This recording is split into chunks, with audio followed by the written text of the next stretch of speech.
Have you ever felt like your life suddenly turned into a movie? One of those sweet, glossy films where every frame is perfectly lit and the colors are just a little too bright to be real. That was exactly how I felt when I met Caleb. I was 21, a junior at a prestigious art college, living on bitter coffee and cheap noodles, dreaming of showing my paintings in a real gallery instead of a dormitory hallway. Caleb appeared out of nowhere. He approached me in the library while I had fallen asleep over a book of Caravaggio prints. He didn't just wake me up, he quoted my favorite essay on chiaroscuro. He was handsome with that expensive, refined beauty that only belongs to people who have never known a day of financial worry. After 3 months of dating, he said the words I thought would change my life: "Lily, my parents want to meet you. Let's spend the summer at our family estate. You'll love it there, the light is perfect for painting." I went.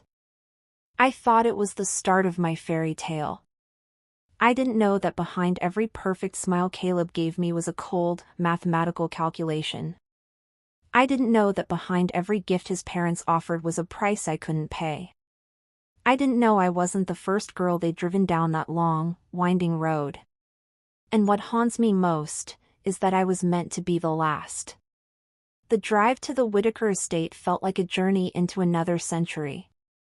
We drove through the thick, nearly impenetrable forests of New England.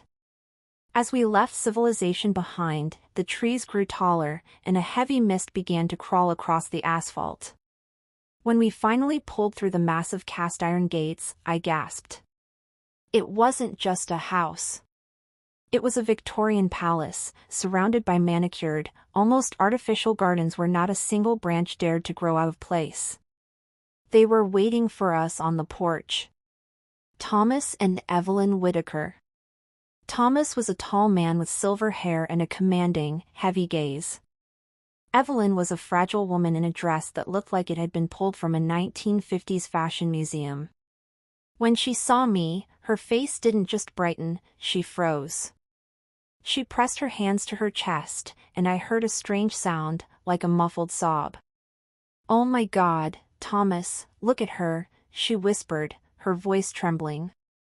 Thomas placed a hand on her shoulder, his eyes scanning me from head to toe. Not the way a person looks at another human, but the way a collector inspects a rare, incredibly expensive stamp. "You're right, Evelyn. A total match. Every feature is precise." At the time, I took it as a strange, aristocratic compliment. I was shown to my room. It was vast, with floor-to-ceiling windows, but crowded with heavy antiques that smelled of mothballs and old paper. A dress was already laid out on the bed, pale blue, with delicate lace. "This is for dinner tonight, dear," Evelyn said, appearing in the doorway with ghostly silence. "It's my favorite color. Or rather, it's the color that best suits the girls of our bloodline." The first few days were strange, but I tried to be a grateful guest. I felt like I had stepped into a time loop. Evelyn insisted I eat breakfast exactly at 8, sit in a specific chair, and even hold my fork at a certain angle. "Sarah always did it this way. She said it was the mark of a lady," she remarked one morning. "Who is Sarah?" I asked, setting my fork down. Caleb, sitting across from me, tensed. His perfect mask flickered for a fraction of a second. "My sister. She passed away in an accident 10 years ago. My mother still finds it hard to let go." I felt a surge of pity. These poor people, I thought, they are just grieving. That's why they are clinging to me. But then, things happened that I couldn't ignore. I decided to walk into the nearby village one afternoon to buy fresh paints. When I entered the old general store, the elderly woman behind the counter saw me and dropped a glass jar of candy. It shattered into 1,000 pieces. She began to cross herself, whispering, "No, it can't be. You're dead. You're in the ground on the hill. Leave us, spirit, leave us in peace." I ran out of the store, my heart hammering in my throat. When I told Caleb, he held me gently, stroking my hair. Lily, it's a small town. There are many people here with mental struggles. They live on the superstitions of the past century. Don't mind them. You're just sensitive, like all true artists. He spoke so convincingly that I began to doubt my own sanity. It was perfect gaslighting. By the third week, the manor began to feel suffocating. It felt like the walls had eyes.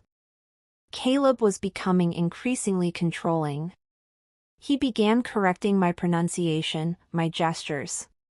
He bought me a heavy jasmine perfume I hated and grew cold if I didn't wear it. This scent is a part of you, Lily.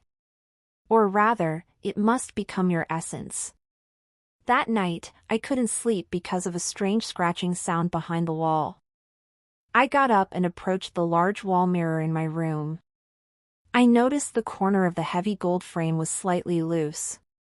Driven by a sudden, frantic curiosity, I pulled on it. The mirror swung open like a vault door. Behind it was a hidden niche containing a wooden box. I opened it, and my breath hitched.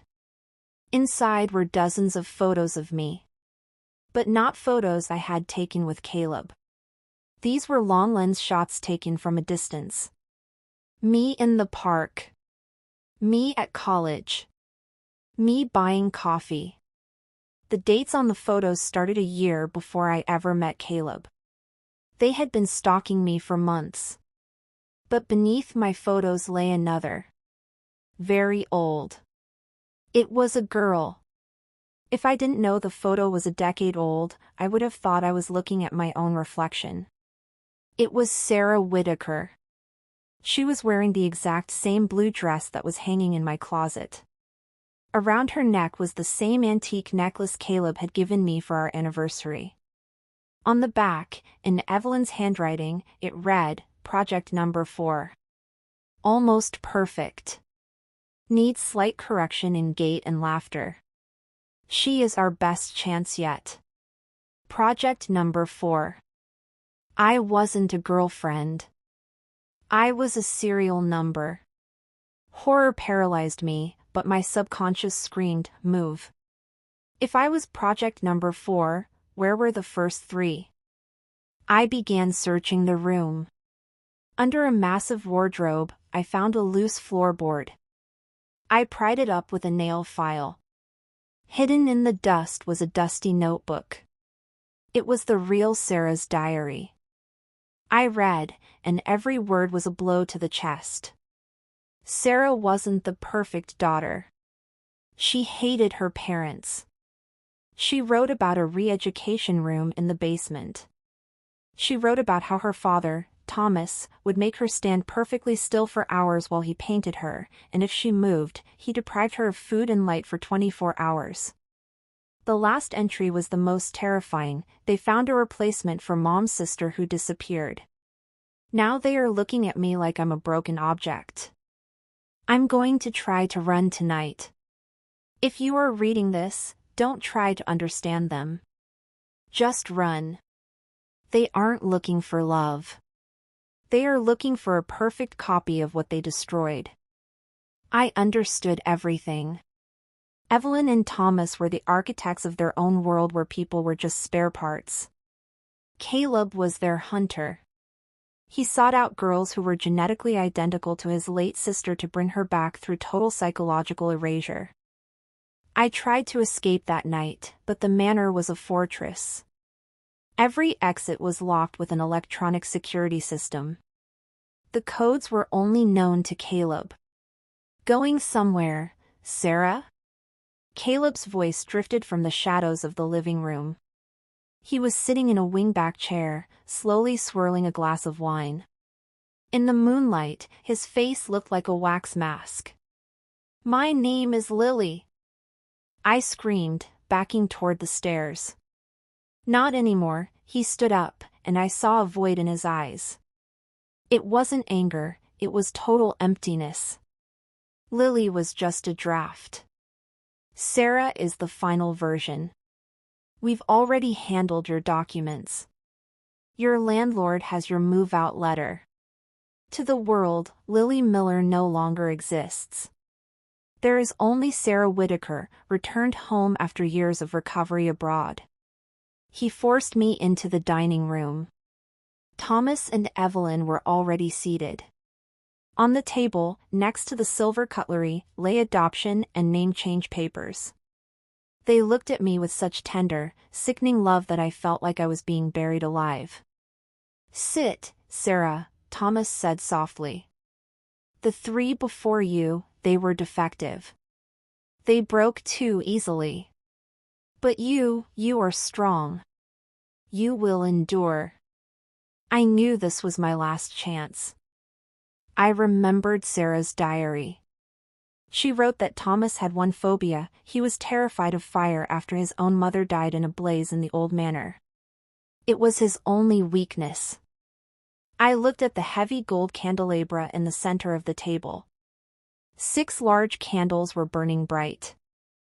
"I am not your Sarah," I said, slowly winding the edge of the heavy lace tablecloth around my hand. "Oh, darling, you're just stressed about the transition." Evelyn tried to reach for my cheek. "Never!" With one sudden, violent jerk, I pulled the tablecloth. Glassware, expensive wine, and the heavy candlesticks went flying onto the thick carpet and the heavy velvet curtains. The fire caught the dry fabric instantly. What happened next was a nightmare.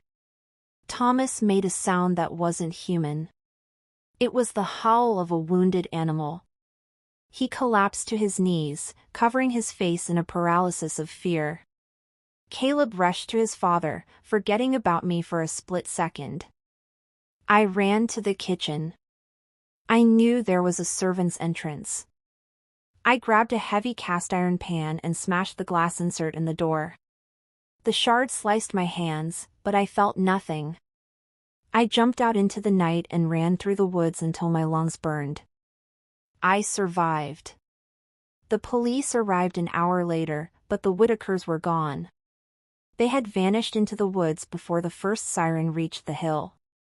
When the detectives searched the basement, they found something that made even the most hardened cops sick. There were 3 glass display cases. Inside each one was a wax figure of a girl. But the forensics later showed a darker truth: they were the preserved bodies of the 3 missing girls from the last decade. All were dressed in identical blue dresses. All had been turned into copies of Sarah. The 4th case was empty. It was already labeled with my name. Today, I live in a big city under a different name. I've changed my look, cut my long hair that Evelyn loved so much. But every time a handsome, polite man approaches me in a gallery and asks, "Excuse me, do you happen to like Caravaggio?" the ice-cold grip of terror returns. I know they are out there. They are looking for their perfect Sarah. Because for people like the Whitakers, a collection is never complete.